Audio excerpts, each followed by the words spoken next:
10 নম্বর Kutakhali union office উৎপাদন অত্র উপজেলার সম্পাদক।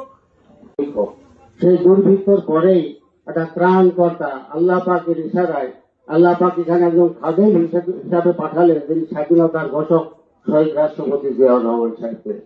সেই 79 সালের ওনার সেই নলদিতে খাল খনন কর্মসূচির উদ্বোধনী অনুষ্ঠানে আমরা ছিলাম এবং ওনার মুরব্বীরা অনেকেই ছিলেন।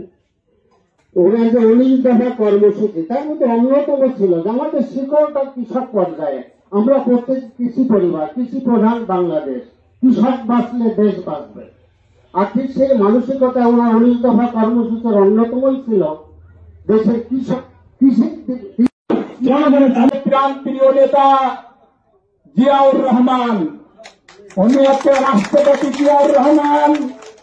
কিন্তু সেই জিয়াউর রহমান শুধু রাষ্ট্রপতি ছিলেন না, যে আমাদের ইন্ধনের চাষ করতে হয়, বছরে 2বার 3বার উৎপাদিত হয়।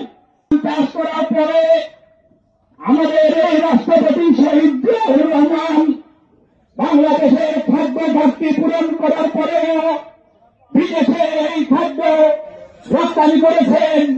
আর আমরা আজকে সমবেত হয়েছি সেই কৃষক দলে।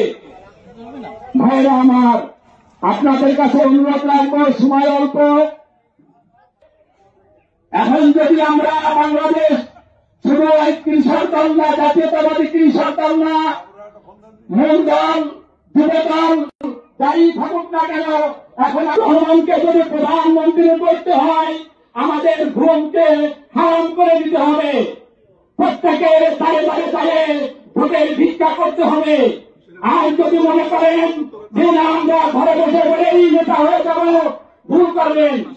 কারণ এমন একটা চলছে যেখানে পায়খানা পর্যন্ত তারা দেশকে ঠিকানা দিয়ে যাচ্ছে যে যদি জামাতে ভোট দেওয়া হয় তাহলে হুজুর সাল্লাল্লাহু আলাইহি ওয়াসাল্লামে ভোট দেওয়া হয়ে যাচ্ছে। মানে কি একটা অপশক্তি, কি আল্লাহের বাংলাদেশ জাতীয়